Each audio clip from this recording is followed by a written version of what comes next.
গুড়ি গুড়ি মিষ্টি দিয়ে আবার বিরিয়ানি কেমন হবে খেতে চিন্তা করুন। তো গুড়ি মিষ্টির বিরিয়ানি কিভাবে বানানো হয় চলুন সেটা দেখি। মাঝে মাঝে বিরিয়ানি খাওয়ার এমন এক আবদার থাকে ওয়েদার ডিমান্ডের সাথে সাথে। তো কি বলবো, জামাই বায়না ধরেছে, বাবুকে নিয়ে স্কুলে গিয়েছি, স্কুল থেকে আসতে পারছি না, তার ভিতরে 14বার ফোন, বৃষ্টি হচ্ছে, বিরিয়ানি খাবো, মিষ্টি দিয়ে বিরিয়ানি খাবো। তো স্কুল থেকে আসতে আসতে চিন্তা করছিলাম গুড়ি গুড়ি মিষ্টি দিয়ে কিভাবে বিরিয়ানি বানাবো। হ্যাঁ, গুড়ি গুড়ি ছোট আলু দিয়েই আজকে বিরিয়ানি বানাবো। মাঝে মধ্যে এমন হয় যে ওয়েদার ডিমান্ড থাকে কিংবা জামাইয়ের ডিমান্ড থাকে যে বিরিয়ানি খাবে। তো আজকে হচ্ছে আমরা রোজা আছি, আমার 6 রোজা কমপ্লিট হয়নি এখনো, মানে ভাঙতি রোজা শেষ হয়ে 6 রোজা ধরলাম। এখন হচ্ছে গিয়ে আমার জামাই বলে গুড়ি গুড়ি আলু এনেছে, দাঁড়ান দেখ। এখন সেই আলু দেখে আমার জামাইয়ের ডিমান্ড কালকে থেকে, মানে শুক্রবার থেকে শুরু করেছে, আমি এগুলো দিয়ে বিরিয়ানি খাবো। আর এইটা হচ্ছে বেরেস্তা। তো অনেক সময় থাকে ওয়েদার ডিমান্ড থাকে আর জামাইয়েরও ডিমান্ড থাকে যে বিরিয়ানি খাবে, কিন্তু হচ্ছে গিয়ে সমস্যা, আমার ইচ্ছা করে না, রোজা রেখে আমার বিরিয়ানি রান্না করতে একদম ইচ্ছা করছে না। আজকে দেখাবো, মানে কোনো কিছু ইচ্ছা না করলেও মানুষ যেটা করে। যদিও আমি স্কুলে গেছিলাম বাবুকে নিয়ে, তো স্কুলে যাওয়ার পরে এসে দেখি আমার আম্মু তার ছেলের জন্য সব রেডি টেডি করে রেখেছে, বিরিয়ানির আলু প্রসেস করে রেখেছে, বেরেস্তা প্রসেস করে রেখেছে। এখন হচ্ছে বিরিয়ানিটা শুধু আমার জন্য রেখে দিয়েছে, কারণ বিরিয়ানিটা আমারটা নাকি খুব মজা হয়। বিরিয়ানি মশলা, এটা কি বিরিয়ানি মশলা জানো? রাঁধুনি বিরিয়ানি মশলা। এটা হচ্ছে সহজ সমাধান। ওই মশলা প্লেটটা নিয়ে আসো তো, মশলা প্লেট। তো এখন আমি দেখাচ্ছি যে কতটুকু মাংস দিয়ে বিরিয়ানি করব, কারণ আমরা দুজনই রোজার, তার জন্য বাবার আর মাত্র একটা রোজা বাকি আছে।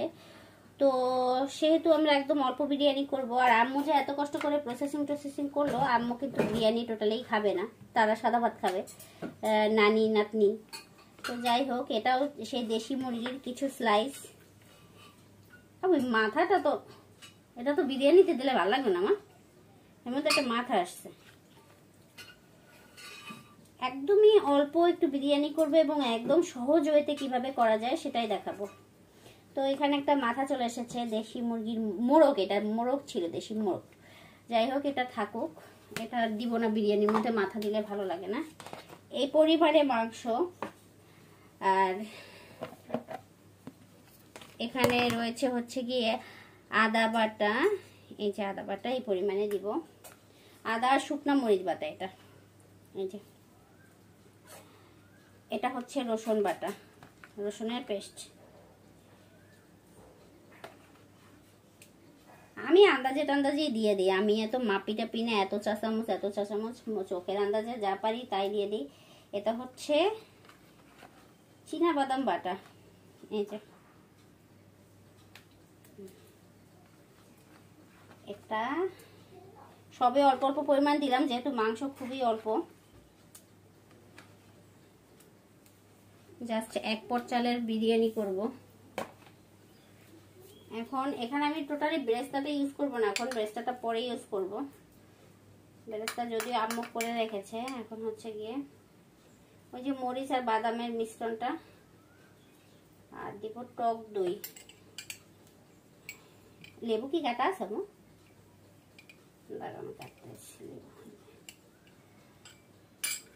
এটার মধ্যে টক দই বানাই দিব।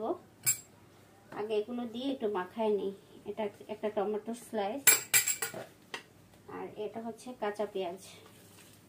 এটা একটু বেটে দিতে পারলে ভালো হয়, আমরা সবসময় বেটে দিই, তো আজকে আর বেটে দিব না, যেহেতু দেশি মুরগি এমনিতেই সিদ্ধ হয়ে যাবে এটা সিদ্ধ করার সময়। এটা একটু শক্ত টাইপের হয়তো দেশি মুরগিটা। এই ওভারঅল আর দিব হচ্ছে গিয়ে টমেটো সস আর বারবিকিউ সস।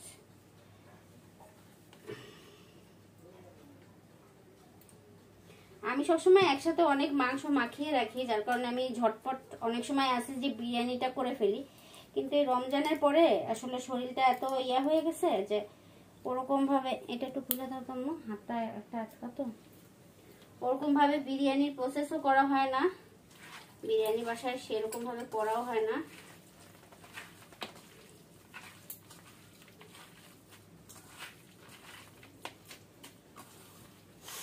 এখনই এত সুন্দর একটা স্মেল আসতেছে, কারণ বাদাম বাটাটা একদম ফ্রেশ ফ্রেশ। তো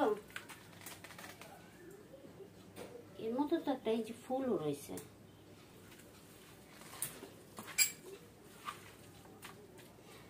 আসলে গুড়ি আলুর মধ্যে যদি কোয়েল পাখির ডিম দেওয়া যেত তাহলে আরো ভালো লাগতো। এটা হচ্ছে বারবিকিউ সস, এটা 1 চা চামচ পরিমাণ দিলেই হবে আপনারা যদি মেপে দিতে চান। আমি বললাম না, আমি আন্দাজ অনুযায়ী সবকিছু দিয়ে দিই, আমি এত মাটি ঝাপাই করি না। এখন আমি একটু টক দইটা বানিয়ে আনি, যেহেতু বানানো নাই টক দইটা, এটা একটু বানিয়ে আনবো। এটা জাস্ট দুধের মধ্যে, পাউডার মিল্কের মধ্যে একটু লেবু দিলেই কিন্তু টক দই হয়ে যায়। আপনার বিরিয়ানির মধ্যে সেটা ইউজ করতে পারেন, কিংবা ধরেন গরুর দুধের মধ্যেও যদি একটু লেবু চিপে দেন তাহলেই টক দই হয়ে যায়। আসি তাহলে ব্যাক ক্যামেরায় একটু টক দই বানিয়ে আনি।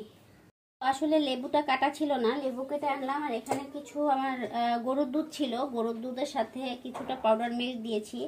এখন জাস্ট লেবু চেপে দিব, লেবুর রসটা। ইনস্ট্যান্ট টক দই বানানো, টক দই কেনার আসলে কোনো দরকারই নেই এরকম সিস্টেম জানা থাকলে। এই যে দেখুন, একদম ইনস্ট্যান্ট আপনাদের টক দইটা বানানো হয়ে যাবে। আচ্ছা, এই দইটা আসলে আমি এখন হাত লাগাবো না, তো আপনাদের বোঝার সুবিধার্থে আমি একটু বাটিতে ঢালি। আমি অবশ্য একদমই ইদানিং আগে খুব রং ঢং করতাম ভিডিও বানানো নিয়ে, প্রিপারেশন ভালো, বাসনপত্র। এখন দেখা যায় আমি পাতিল, হাঁড়ি পাতিল যা হাতের কাছে পাই, মোট কথা আমার বাংলা হাঁড়ি পাতিল নিয়ে আমি হাজির হয়ে যাই। আর সত্যি কথা বলতে আমি হাঁড়ি পাতিলের পিছনে খুব টাকা কমই খরচ করি, মানুষের মতো লাখ লাখ টাকা খরচ করে শৌখিন জিনিসপত্র আমার কমই কেনা হয়। আমার কাছে মনে হয় যা আছে এই দিয়ে দিনটা চলে যেতে পারলেই হয়। প্রয়োজনীয় জিনিস কাজে খাটিয়ে আমি বেশি শৌখিনতাটা করি, সত্যি কথা বলতে। এই যে দেখুন, এটা হচ্ছে একদম গ্রেভি গ্রেভি টক দই, এবং এটা খেতে কিন্তু অনেক মজা। এরকম টক দই বানিয়ে আপনারা বাসায় ইচ্ছে করলে খেতে পারেন, এটা অনেক টেস্ট লাগে খেতে। এরকম যদি লেবুর মধ্যে, যাই হোক গটি বাটি সরিয়ে রাখি, পরে সবাই হাসাহাসি করবে আবার নিয়ে। এই হচ্ছে আপনার টক দইটা, এই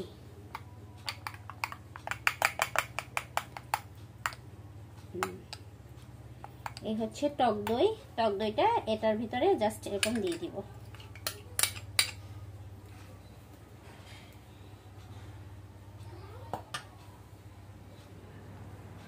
টক দইটা দিয়ে দেওয়ার পরে এখন আমি যাব বিরিয়ানি মশলায়।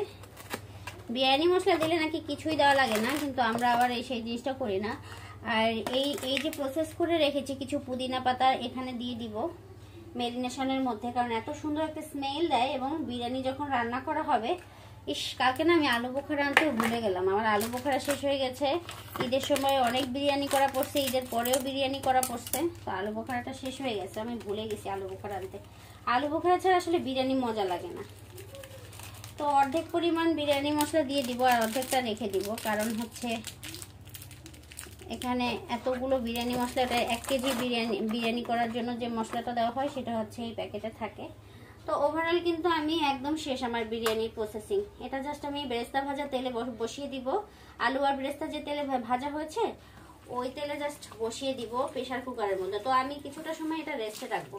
রেস্টে রাখলে হয় কি, আমার লবণ দেওয়া হয়নি, লবণটা দেওয়া হয়নি, লবণ নিয়ে আসি দাঁড়ান।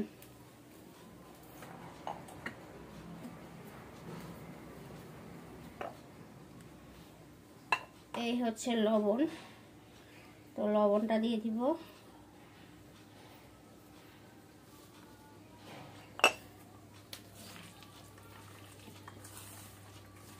এর মধ্যে যদি একটু মানে যে সয়াবিন আছে না, সয়াবিন না তো সরি, যে সরিষা আছে না, সরিষা বাটা আর পোস্ত দানা বাটা, এটা যদি ইউজ করা যায় অনেক ভালো লাগে। বলেছি না আজকে আমি একদম শর্টে কটে, যেভাবে ধরেন ওয়েদার ডিমান্ড থাকে, আজকে সকাল থেকেই বৃষ্টি হচ্ছে, ওয়েদার ডিমান্ড প্লাস হাজব্যান্ডের ডিমান্ড থাকে যখন, কিন্তু বাসায় তেমন কিছুই থাকে না, তখন শর্টে কটে যেভাবে আমি বিরিয়ানিটা রান্না করি সেটাই দেখাচ্ছি সত্যি কথা বলতে। এই যে এটা জাস্ট এখন সুন্দর করে ঢেকে রেখে দিব 10-15 মিনিট, তার বেশি না, কারণ রান্না বান্না সেরে ফেলবো বেশি। বিকালবেলা আর রোজা রেখে ইফতার ইচ্ছা করেন, এটা আমরা ইফতারিতেই খাবো মেনলি। এখন এটা ঢেকে রেখে দেই 15 মিনিট। তো যাই হোক 15 মিনিট শেষ। এই 15 মিনিটে আমি যেটা করেছি, চালগুলো সুন্দর করে ধুয়ে ছাড়া, মানে ঝাড় দিয়ে রেখেছি যাতে একদম পানিটা শুকিয়ে যায়। আর এই হচ্ছে মাংসের অবস্থা। এখন আমরা চুলোতে চলে যাব, একদমই ইজি। এখন বেরেস্তা ভাজা তেল দিয়ে প্রেশার কুকারের মধ্যে, যেহেতু দেশি মুরগি অনেক মানে সময় লাগবে সিদ্ধ হতে, তো আমরা প্রেশার কুকারের মধ্যে এই মুরগিটা দিয়ে দিব। দিয়ে তারপরে জাস্ট ভাতের চালের সাথে, ভাতের চাল না তো সরি, পোলার চালের সাথে এই বিরিয়ানিটা মিক্স করা, সেটাও দেখাবো, নো প্রবলেম। যাই হোক, এখন চলুন আমরা মাংসটা প্রসেসিংয়ে চলে যাই। বাইরে অলরেডি ঝুম বৃষ্টি হচ্ছে, কি যে ভালো লাগছে কি বলবো। যাই হোক, একদম স্যাঁতস্যাঁতে একটা আবহাওয়া, এর মধ্যে বিরিয়ানি খেতে আসলে অনেক মজা লাগে। যাই হোক, এই হচ্ছে প্রেশার কুকার। প্রেশার কুকারের মধ্যে আমি এই যে বেরেস্তার আলু যে তেলটা ভেজেছি সেই তেলটা দিয়ে দিব। এই যে দিয়ে দিলাম না, যদিও আমি এখন একটু কিছু গরম মশলা দিয়ে দিব, যেহেতু বিরিয়ানির মশলাটার মধ্যে গরম মশলাগুলো কিন্তু ফাটানো থাকে না। তো আমি 3টা এলাচ আর হচ্ছে 2 টুকরা দারচিনি, এটা আমি একটু ম্যাশ করে দিয়ে দিব। আর একটু তেজপাতা, এটা জাস্ট আমি একটু ম্যাশ করব। এই হচ্ছে আমার তেজপাতা পেস্টটা দিয়ে দিই। মাংস হচ্ছে কি, গরম মশলা আমার আম্মু বলে গরম মশলা পারফেক্টলি দিলে মাংস অনেক বেশি টেস্ট লাগে। আর গরম মশলা যদি কম হয়ে যায়, মাংস দিয়ে একটা কেমন মুরগির হোক কিংবা গরু হোক একটা গন্ধ আসে কেমন। তো মাংসের মধ্যে সবসময় পারফেক্টলি গরম মশলাটা দিলে মাংসের টেস্ট অনেক সুন্দর হয়। এই হচ্ছে দারুচিনি,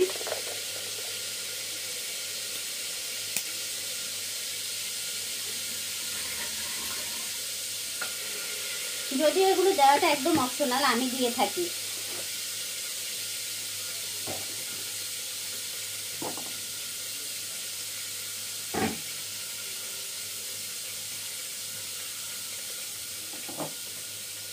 এখন ধরে জাস্ট মাংসটা ভেতরে দিয়ে দিব।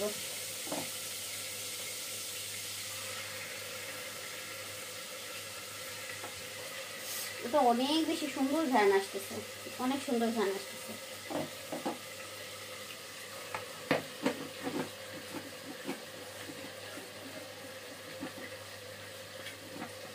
এই রূপকথা,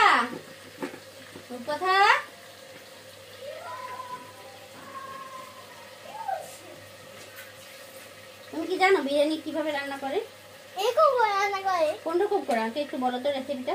এদিকে আসো, এখানে এসে বলো কিভাবে রান্না করে, আমাকে একটু শোনাও। ওই যে ছোটবেলায় বিরিয়ানি রান্না করতে পারতে, এখন বলো তো প্রথম কি করে। আচ্ছা, আমি তোমাকে ক্যামেরা ঘুরিয়ে দিয়ে দাঁড়াও। এই যে এখন বলো তো বিরিয়ানি কিভাবে রান্না করে। এরকম করে ভাত দিয়ে মাখিয়ে রান্না করতে হবে, আর ওটাকে বিরিয়ানি হয়ে যাবে। আর বিরিয়ানি হয়ে এখন রান্না করতে হবে, সবাই এখন খেতে। যাই হোক, রূপকথার মুখে রেসিপি শুনতে কষিয়ে নিলাম এবং পানি দিয়ে জাস্ট সিদ্ধ করার জন্য ঢেকে দিলাম এবং গোসলে চলে গেলাম।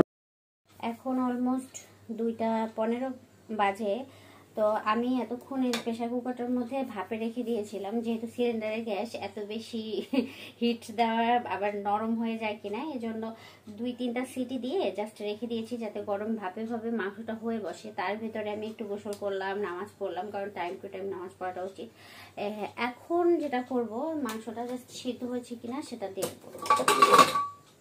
যেহেতু ইফতারিতে খাবো বিরিয়ানিটা, সেহেতু মাংসটা অলমোস্ট সিদ্ধ হয়ে গেছে, সেহেতু আমার আর কি তাড়াহুড়ো নেই, যেহেতু আম্মু খায় না, বাবু খায় না বিরিয়ানি। হ্যাঁ, মাংসটা একদম সিদ্ধ হয়ে গেছে। দাঁড়ান আপনাদের একটু কাছ থেকে দেখাই।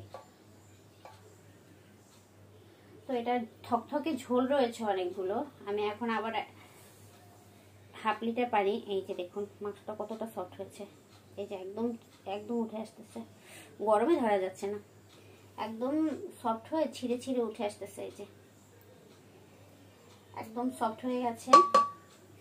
এখন আমি যেটা করব, নন স্টিকের হাঁড়িটা বসিয়ে দিব।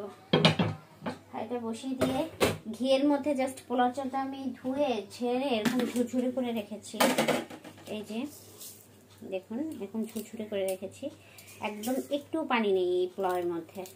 তো এই পোলাওটার মধ্যে আমি জাস্ট ঘি দিব আর হালকা লবণ দিব, আর গরম পানি আরও 1/2 লিটার বসিয়ে দিব। যেহেতু এই বিরিয়ানির মাংসটার মধ্যে দেখুন অনেক পরিমাণ পানি রয়েছে, দেখা যাচ্ছে না, দাঁড়ান যে অনেক পরিমাণ পানি রয়ে গেছে। এখানে লাইটের ফ্লেকশনে দেখা যাচ্ছে না ভালো করে, বাইরে প্রচুর রোদ উঠে গেছে বৃষ্টি টিষ্টি শেষ হয়ে। তো যাই হোক, এখন আমি এটা এরকম ঢেকেই রাখবো, এটা একটু পরে ইউজ করবো। এখন আমি যেটা করব, চালটা ঘিয়ের মধ্যে ভাজবো আর ওদিক দিয়ে 1/2 লিটার পানি আবার ওয়াটার হিটারে গরম দিয়ে দিব। তো এখন আমি ঘি আনতে চলে যাই, আর চালটা ভাজার সময় দেখাচ্ছি, আর পানিটাও গরম দিয়ে আসি। দেখা হচ্ছে। ঘি চুলায় দেওয়ার সাথে সাথেই মেল্ট হয়ে গিয়েছে। এখন ঘি যে উপাদান দিয়ে তৈরি করেছিলাম সেই উপাদানটাও দিয়ে দিলাম, এটা অনেক ফ্লেভার দেয়। তারপর চাল দিয়ে দিলাম, মানে ঘি যে সর দিয়ে বানিয়েছিলাম, তো ঘিটা উঠিয়ে ফেলার পরে যে অবশিষ্ট পোড়া পোড়া দুধের সরটা থেকে যায়, সেটা যদি বিরিয়ানির মধ্যে ইউজ করেন এত সুন্দর ফ্লেভার দেয়। তো খুব ভালো করে চালটা ভেজে ভেজে তারপরে সেখানে আমরা কিছুটা পানি দিয়ে দিব, বেশিটা পানি দিব না, কারণ হচ্ছে বেশি পানি দিলে চালটা প্যাকা প্যাকা হয়ে যেতে পারে। মাংসের পানিটা যখন ইউজ করব তখন চালটা হাফ সিদ্ধ হওয়া থাকবে। তো মোট কথা, বিরিয়ানি রান্না করতে করতে পটু হয়ে গিয়েছি বিধায় পানির মাপটাপ আমার দেওয়া লাগে না। আপনারা নতুন যারা, তারা অবশ্যই চাল ধরেন 1 পট নেবেন, সেখানে আপনারা 2 পট পানি ইউজ করবেন। চাল 4 পট নিলে 8 পট পানি ইউজ করবেন, মানে কাপ অনুযায়ী হোক পট অনুযায়ী হোক, তাহলে একদম পারফেক্টলি ঝুরঝুরে হবে বিরিয়ানিটা। তো এখন দিয়ে দিব আলু, সেই যে আমার গোল গোল মিষ্টিগুলো, বেরেস্তা, পুদিনা পাতা, সাথে একটু ছিটিয়ে ছিটিয়ে পাউডার মিল্ক এবং কিশমিশ। আর যদি আলু বোখারা থাকে তো কথাই নেই, আলু বোখারা দিয়ে দিতে হবে। তো ওই দিন আমার আলু বোখারা ছিল না, আর কোয়েল পাখির ডিম থাকলেও সেই লেভেলের হতো এই বিরিয়ানিটা। আসলে এই 3টা জিনিস খুব মিসিং লাগছিল ওই দিন, তাহলে বিরিয়ানিটা আরও বেশি পারফেক্টলি হতো। যাই হোক, এর মধ্যে আমি কিছুটা কিন্তু গুঁড়া দুধ ছিটিয়ে দিব লাস্টের দিকে, মানে পাউডার মিল্ক যেটাকে বলে। আর হচ্ছে গিয়ে আপনি কিছুটা চিনি ছড়িয়ে দিতে পারেন যারা খেতে পছন্দ করেন, আর কেওড়া জল ছিটিয়ে দিব জাস্ট একটা সুন্দর ফ্লেভারের জন্য। এবং কিছুটা কাঁচামরিচ গেথে গেথে দিয়ে তারপরে ঢেকে রাখবো দমের মধ্যে, কোনো প্রকারের কোনো গ্যাসের ফ্লেম বন্ধ করে, কারণ হচ্ছে এটা ভাপে ভাপে এত সুন্দর ঝুরঝুরে হয়ে যাবে। মাশাল্লাহ, সত্যি বিরিয়ানিটা খেতে অনেক বেশি মজা হয়েছিল, মাশাল্লাহ।